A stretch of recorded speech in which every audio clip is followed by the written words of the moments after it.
What's up, y'all? It's Tisha the Diva, and y'all already know what time it is. This is for my ladies. Welcome back, you all, to another season of This is for my ladies. If you have not already, make sure you subscribe to This is for my ladies so you can receive your weekly notifications. And also, you can become a supporter of this podcast by simply clicking the link in my bio of Tisha the Diva or This is for my ladies podcast on Instagram, going to my link tree, and it will give you a link where you can become a supporter of this podcast. So this week's episode, we are going to talk about the terrible heat wave that has shot through California. We're going to get into the Monica and Brandy versus. We also got a hot topic with Cardi B versus Candace Owens. And then we're just going to get into just a little TV talk. This is for my ladies. I'm Tisha the Diva. Stay tuned. What's up, y'all? It's Tisha the Diva, and this is for my ladies. This is my podcast where amazing things happen and we get to talk, discuss, and celebrate real women of color. This is for my ladies is just for you. This podcast is a place where I get to highlight not only my life dreams and goals, but yours too. I believe I was called to create a platform for myself to express not only my thoughts, but those of other women that's unfiltered and untamed. I plan to talk and discuss topics that interest me and other women. I want my audience to be engaged and aware, so any topics, email them to me at tishadediva@gmail.com. What's up, y'all, and welcome back to another episode of This is for my ladies. I'm your host, Tisha the Diva, and you guys, we're just gonna get right into it, okay? So first of all, as you all know, I am out here in California, and let me tell you guys, temperatures here have reached between 118 and 130, you guys. I am in the valley, so like I said in some previous episodes, I am between two mountains that pretty much blocks out any wind that's coming off the ocean. It oh my God, it was terrible. When I had got into the car, the temperature read 118.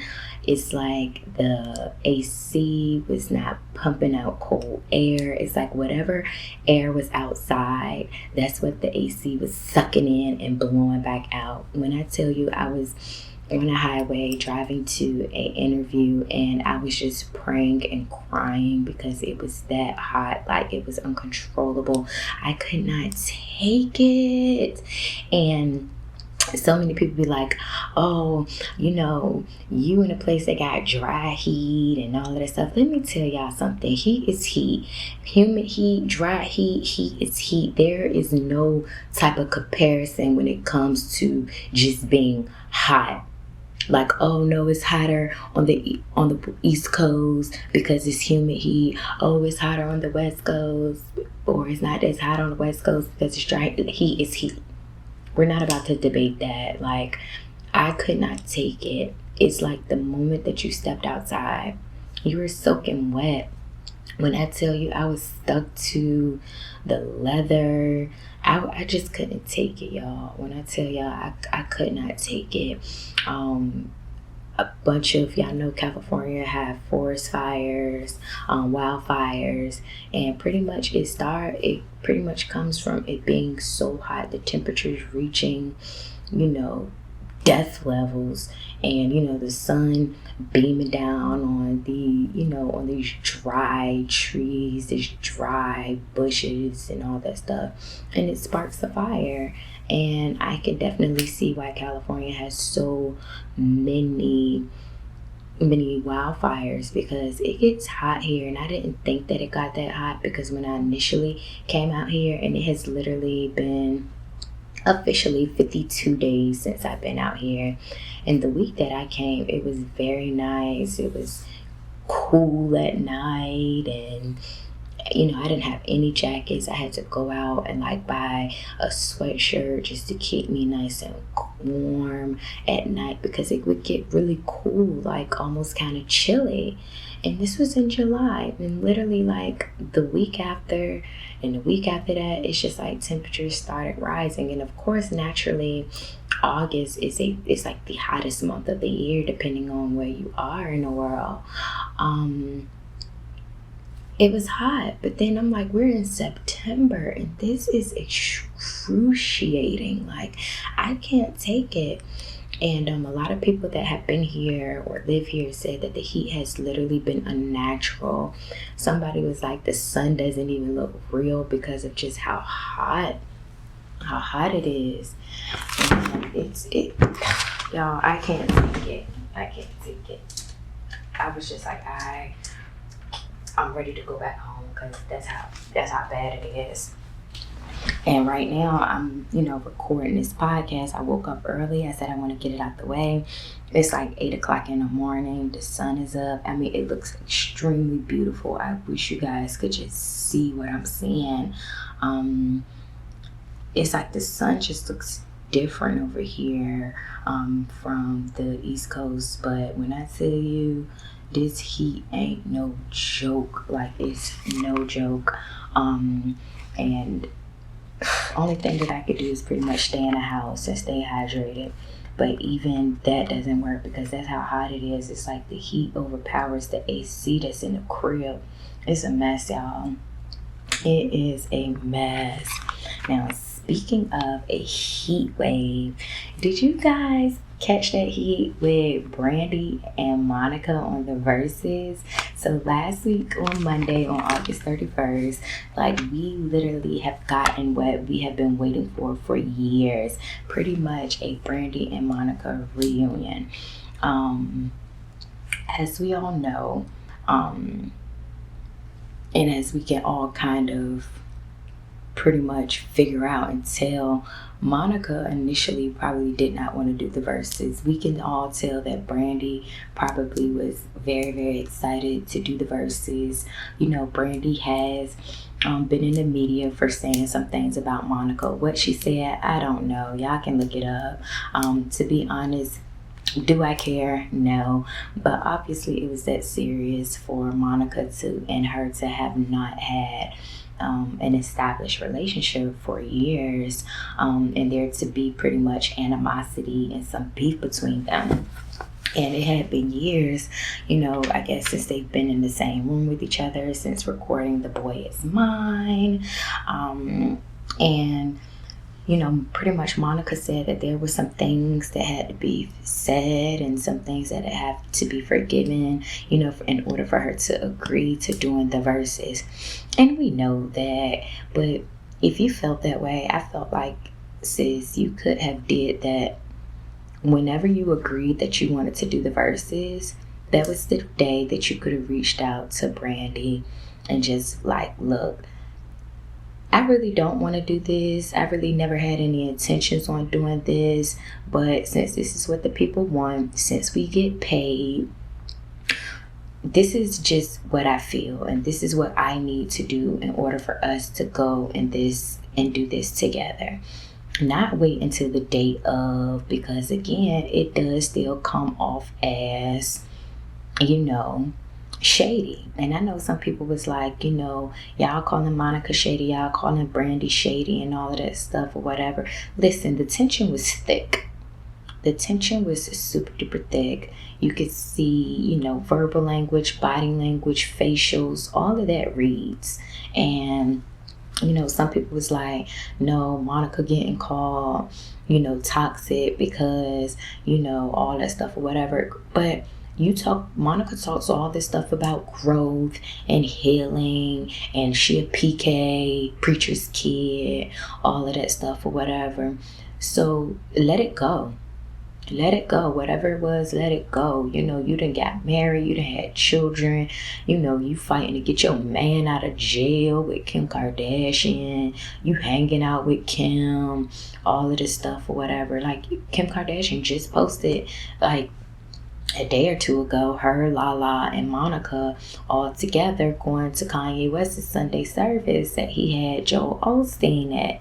So it's like, you're very forgiving of everything else, but you still feeling some type of way about Brandy. Girl, get your coins, kiss, all that stuff or whatever, and keep it moving. Keep it moving. Would I like to see, another Brandy and Monica collaboration? Absolutely. Because when I tell you I got my life watching Brandy and Monica Verzuz. But the only thing that I did not like was the fact that they didn't sing. Come on, and I feel like that was probably the agreement. Monica, I'll do it, but I'm not singing. That was so whack. That part was whack that I didn't like. But needless to say, I enjoyed it. Okay. Now, speaking of toxicity, or women being toxic, women just being catty, women just being shady, let's get into this Cardi B versus Candace Owens. So recently Cardi B sat down with presidential candidate Joe Biden, pretty much to talk about the state of Black lives, the state of African American men, and just pretty much, just asking him questions and all that stuff or whatever. Did I watch the interview that Cardi B had with Joe Biden? No, I didn't. Honestly, not even interested. However, Candace Owens, and if you're not familiar with Candace Owens is the African-American who is anti-Black. She's an African-American woman who is anti-Black. She's a conservative, with the conservative party, whatever it is. And she pretty much made her rounds back in the media after she pretty much made a video stating that George Floyd should not be the face of this movement because he was a criminal. He had drugs in his system when he died. He pretty much held a pregnant woman at gunpoint to have her robbed. And she was just saying pretty much nobody deserves to die, but George Floyd is not a hero. And initially when I watched the video of Candace, I was interested in what she said. She is a woman who is extremely articulate, very quick, and I didn't find anything that she had said as to be wrong, but the more I watched her, I'm just like, this girl looked like she sucked white cock. And those was the words that I used. That's just what she was giving off to me. And she had me as far as her delivery and everything up until, okay, here it goes. Here's the rant. And then it kind of, turned me off about her message. But needless to say, I was like, she's funny. She's entertaining. I like her. Because again, she gets a reaction out of people. She's pandering people, and people really get upset about that. And I remember I used to be a person that, got upset with people in the media and celebrities when they didn't speak out. They did speak out, or they didn't have a place and all that stuff. But again, she's using her platform for what she wants to use it for, and her message is anti-Black. If you listen to her, I know people like, how can you like her? She's true to herself. Whoever she thinks she wants to be, she's true to it, and I'm not mad at that. I mean, of course she does say some things I'd be like, girl, come on now. But at the end of the day, I can choose not to watch her. I can choose not to support her. I can block her. I can block anything that comes across my timeline. Like, I don't have to dive deep into this whole thing about Candace Owens and just be like, oh my God, and like, I don't care. I have other things, to worry about. Well, anyway, Candace Owens first made her round initially, and let me pull up the article. So pretty much what happened was Candace reached out to the Connecticut NAACP because she was threatened by, let me pull it up, you guys, because I want to be correct. Okay. All right. So, and I'm going to read this. She had a lawsuit with the NAACP. So now, Owens now calls the NAACP one of the worst groups of Black people, even though the organization helped her win a racial discrimination lawsuit. In 2007, she accused some white boys of racially harassing and threatening to kill her. Owens claims the boys were the son of then Stanford Mayor Daniel Malloy, Connecticut's former governor. Because of the NAACP, Owens' family received a settlement of $37,500 from Stanford Public Schools. Scott X. Isdale, the Connecticut NAACP president who helped Owens with her lawsuit, was shocked to hear that she had become a conservative. Isdale told Mick, "We're very sad and disappointed in her. It seems to me that she's now trying to play to a different type of demographic. I'm sorry, guys." He also said it's the same type of thing Clarence Thomas did. Thomas reaped all the benefits of affirmative action and then tried to roll over on it. It's the kind of mentality and disrespect. Candace has been, for a while been, pretty much trolling people with anti-Trump websites. Now again, she is pro-Trump. Fox News, when she had said that the NRA, which is the National Rifle Association, was founded as a civil rights organization that protected Black people from the KKK. The Fox News host was like, she had never heard of that, but pretty much people were saying, of course, that was a lie. She had another lawsuit back in January of this year. Pretty much Candace attacked New York Representative Alexandria Ocasio-Cortez. Pretty much the AOC, she's the Hispanic New York representative that pretty much we see in, these videos on Instagram, Twitter, Facebook, and all that stuff, for being fiscally irresponsible because the newly elected congresswoman couldn't afford an apartment in Washington, D.C. Now, people who know Alexandria Ocasio-Cortez, she is very, vocal about how before she became, the New York representative, she was a waitress. She was a waitress. She had a bunch of debt, so she knows how to relate to people, African Americans and minorities and all of that stuff.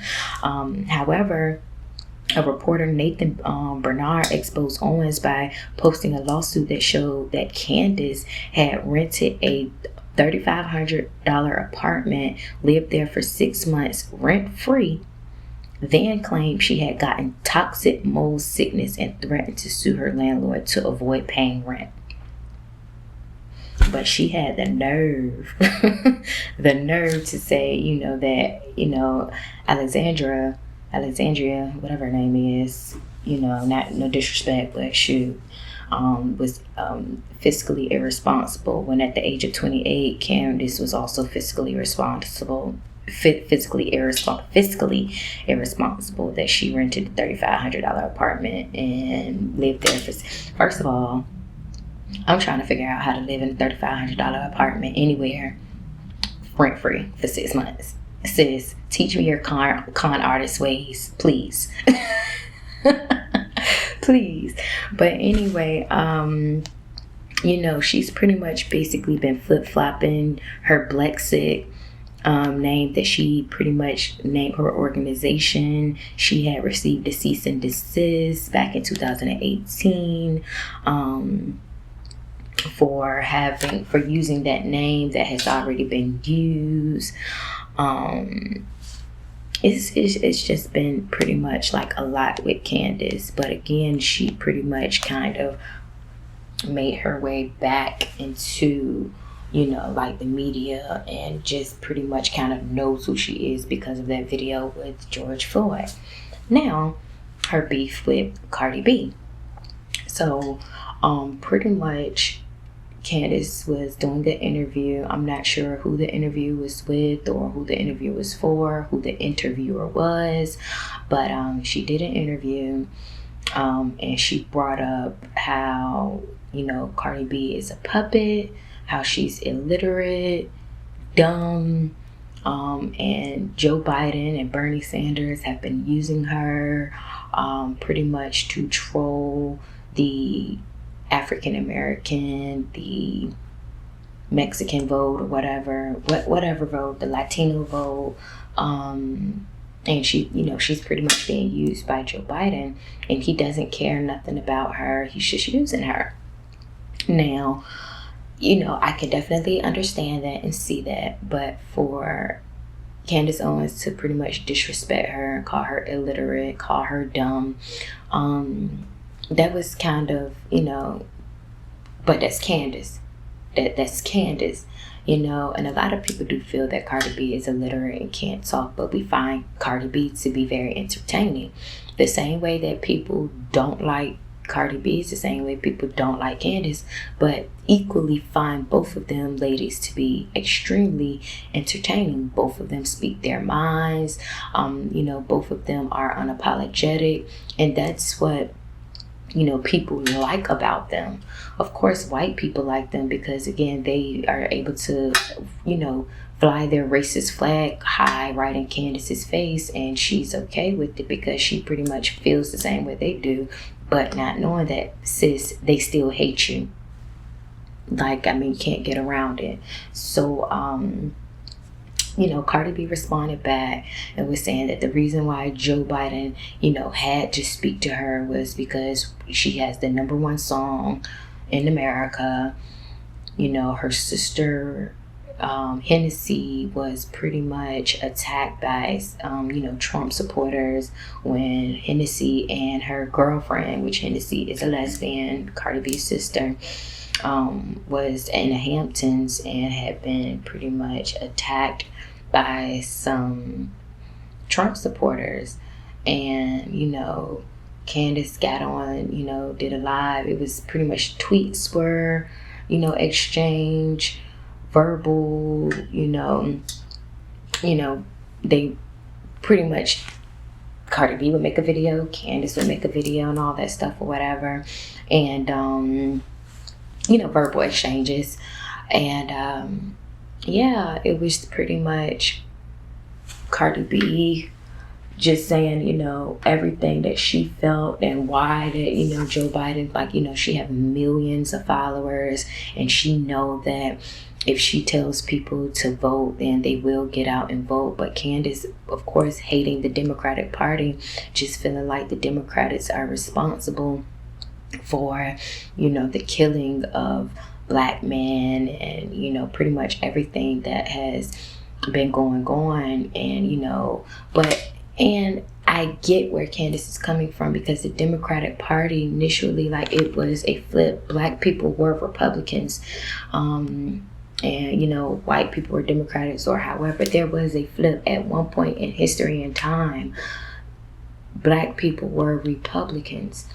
I'm not sure where in history the flip came, where it was now that Black people represented the Democratic Party, white people represented the Republican Party. I'm not sure where that switch was, but if you do read your history, it is fact. It's fact. So what she's saying isn't untrue as far as the Democrat. But when you do look at it, a lot of things have happened under the Democratic Party when Democrats were in office that has, kind of negatively affected Black people. She's not lying. She's not, and that's what I do appreciate about Candace, because some of the stuff, yes, it is completely absurd and just her way of thinking, but some of the things that this girl is saying is not untrue. It's just the fact of how she's delivering it, because again, she gives off a anti-black message for her to be a black African American woman. But again, so Candace, said that, she likes Cardi B. When she first seen her on Love and Hip Hop, she thought that she was funny, entertaining. She was going to be a star. Same thing how I felt when I first seen Cardi B. Like, I was just like, oh, that girl is going to be a star. And when she put out that Bodak Yellow, I was just like, oh, yes, ma'am, she is it. She's it. And, Cardi B has gone to literally reach a level of success that honestly, I'm pretty sure every day she wakes up, she doesn't even believe it, to be perfectly honest. Like they said in P Valley, from the pole to the palace.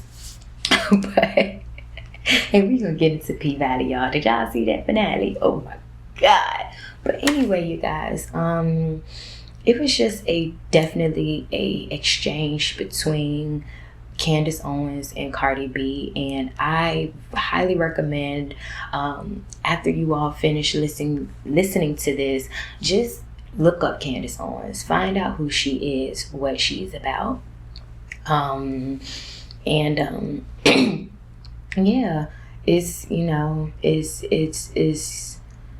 at the end of the day, yeah, Candace, she's educated, but do I even feel that she is politically correct as far as even her stance and just anything? Nah, because you don't represent black people. You don't represent black people, and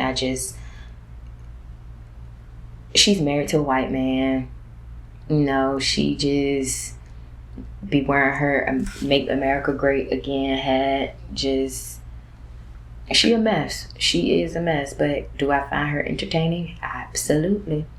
I did. When I watched her video last night that somebody had sent me, when she was talking about that WAP and wet ass pussy, oh my God, I was done. I was weak. When Candace had said that Cardi B was more likely to be killed by Offset than the police. I'm sorry. Imagine Offset killing Cardi B. That is hilarious. Oh my God, Candace, girl. Pray for Candace, y'all. Please pray for Candace. Now, anyway, back to, like I said, from the pole to the palace. Listen.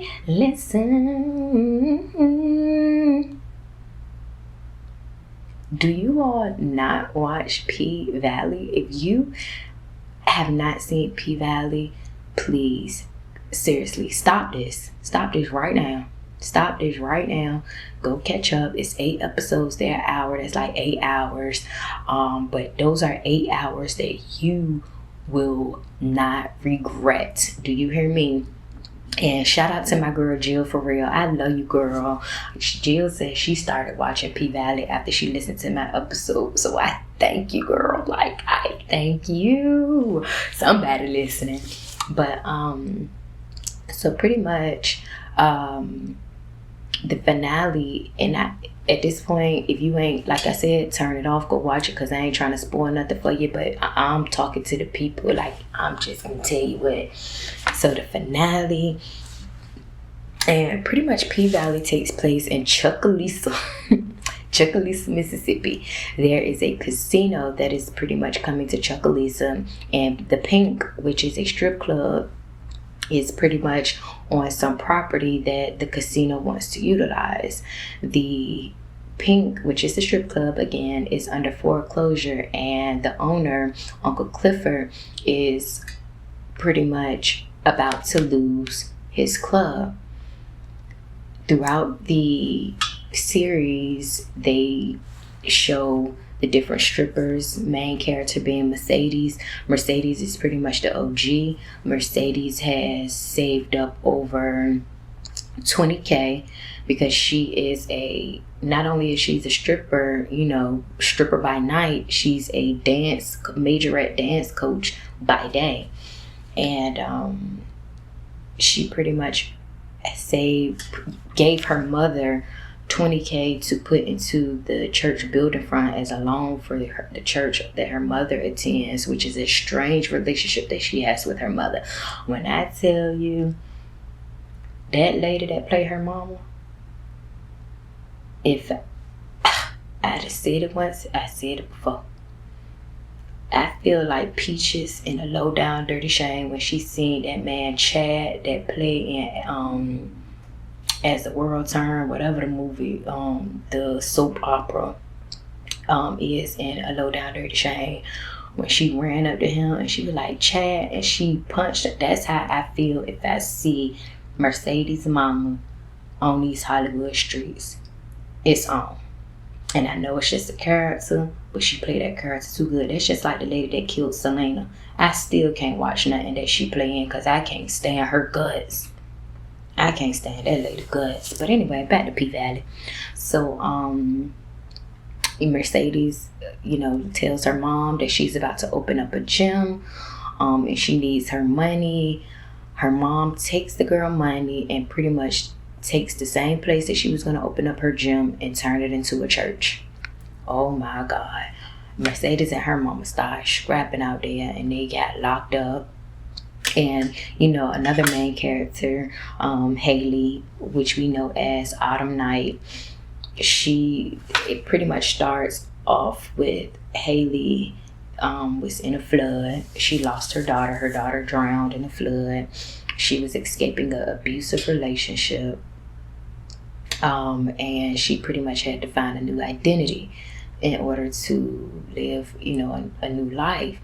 And she ends up in Chuckalisa. She ends up a stripper. Her and Mercedes, of course, the antagonist, the protagonist, they was catty, but they ended up finding a common ground where Autumn, although Mercedes always was, very, very catty towards Autumn, she helped her out. And, her helping her out is what basically started an association of them basically moving money. The season finale. So we got Uncle Clifford, we got Mercedes, we have Autumn, we have M-I, cricket letter, I, cricket letter, I, humpback, I. If you ain't learned how to spell Mississippi like that when you was a child,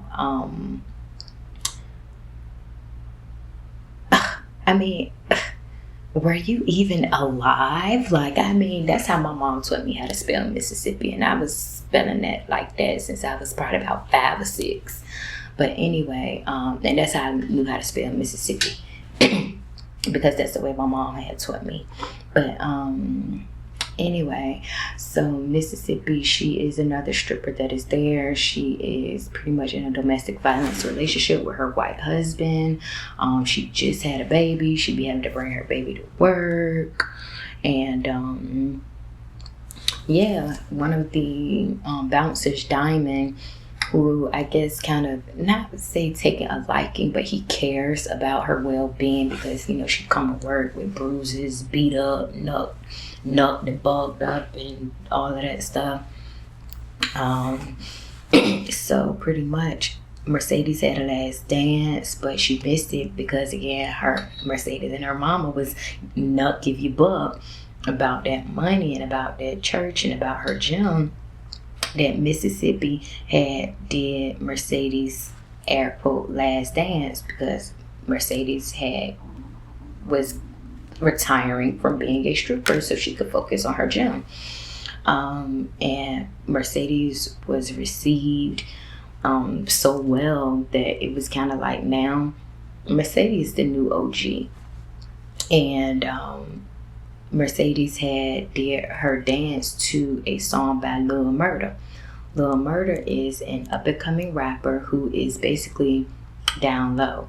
him and Uncle Clifford have been getting it in. And he's pretty much battling between wanting to, basically telling Uncle Clifford what he want to hear, which Uncle Clifford, he's older, he not trying to hear that, but again, he falls into it. But then again, Lil Murda like, listen, I don't know what I want to do. I know I won't like you and want to be with you, but I'm trying to work on my career, and I'm not trying to be seen as the man that pretty much have sex with transgender, because Uncle Clifford pretty much is a cross-dresser. He's be a man by day, woman by night, or just a woman all day, but he's a cross-dresser. Loretta Devine plays his blind grandma, which is so cute because Loretta Devine is so funny because she always be talking about how she a hoe, and I be weak. But anyway, the season finale, pretty much Autumn Night, which is Haley, she saves the pink by offering $250,000, well, just a little of $250,000 to buy the club. But y'all gotta watch it, because pretty much the season finale is about literally the last day before the club goes to auction. And the whole series about, how they're trying to save the club. But y'all got to watch it. You gotta watch it. It is so good. It's so worth it. It's so worthy. And I just cannot wait to the season finale. Thank you so much to Tyler Perry. Oh, speaking of Tyler Perry just became a billionaire. We love to see African American. I know this is for my ladies, but we love to see any African American that is striving. Again, we know he went from homelessness to a billionaire, so I just want to let you ladies know that anything is possible. Just continue to believe in yourself and just work hard. You gotta put in the work. You gotta keep that consistency, okay? So congratulations to Tyler Perry, and again, thank you to Tyler Perry Studios for just allowing these great productions to happen there, while Hollywood, go figure, is closed. Tyler Perry is still making productions. P-Valley is filmed at Tyler Perry Studios. The Verses are filmed at Tyler Perry Studios. So it's just amazing, and I just love it. Now, you guys, so have you all watched the spin-off of Power 2, Power Chapter 2? Pretty much, as we all know, Omari Hardwick, Ghost character, is deceased. He was killed by his own son, and his mom, Tasha, which is played by Naturi from 3LW, she is basically locked up because she took the blame for the killing and the shooting of her husband. We see characters like Method Man and Mary J. Blige. Come on. You're all I need to get by.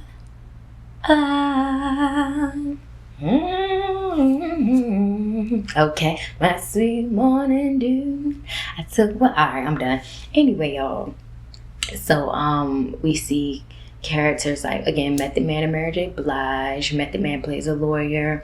Mary J. Blige, we still aren't too sure of what her role is, but she plays a mother and a wife to a Puerto Rican drug dealer that's in jail. But the way that it went off, I do feel that we are going to get more into Mary J. Blige's role, which I'm very excited about, because I actually, I watch Mary J. Blige in certain roles. I think she had played Betty in like a Malcolm X movie and Martin Luther King movie. We have seen her, if you all watch like the Umbrella Academy, which I didn't finish. I started getting to it, but again, since college, I have not been like a really huge TV person, so it's like I kind of stopped watching it. But anyway, I think Mary J. Blige does a really good job as an actress, and I like seeing her, Auntie Mary. We like seeing her doing that Mary Bob. So it's good to see her in roles. It's still great to always just see Mary. And I'm excited for Power Chapter 2, Power 2, the spinoff or whatever, to, pretty much unfold and let us know what's going on. A lot of people was just saying how they weren't going to be watching Power because Ghost is not up there, but it was so good. It was really, really good. So I'm excited to see what the season entails. And like my aunt said, the whole first episode of the Power spinoff was way better than the whole season 3 of The Chi. I'm done with The Chi. The Chi can go in the trash. Probably won't watch The Chi no more. Over it. Like completely over it. So I ain't even worried about it no more. But anyway, and the main character, Michael Rainey Jr., Tyreek, I think he's a phenomenal actor, along with the gentleman, the young boy that plays Kevin on The Chi. When I tell you those two are powerhouses, and I just can't wait to continue to just watch them as black men and black actors. I can't wait to just see them in other featured films and just see what their career blossoms into. I love to see it. I love to see kid actors, children actors, and just how they just develop. Speaking of children actors, I watched this movie called Pimp with Keke Palmer. Well, Keke Palmer plays like a dyke pimp, and seeing her in that role, when I tell you, I swear, I was like, sis called up Queen Latifah. Or watch Set It Off like a million times, because it was definitely giving me Queen Latifah Set It Off vibes. And it was pretty good. DMX was also in it too, and it was good to see DMX because I'm a huge fan of DMX, and I like him as an actor too. I just like DMX as a person. So yeah, it was good to see him. Although his role was very minute, it was just good seeing DMX again. Just like that in his element. So yeah.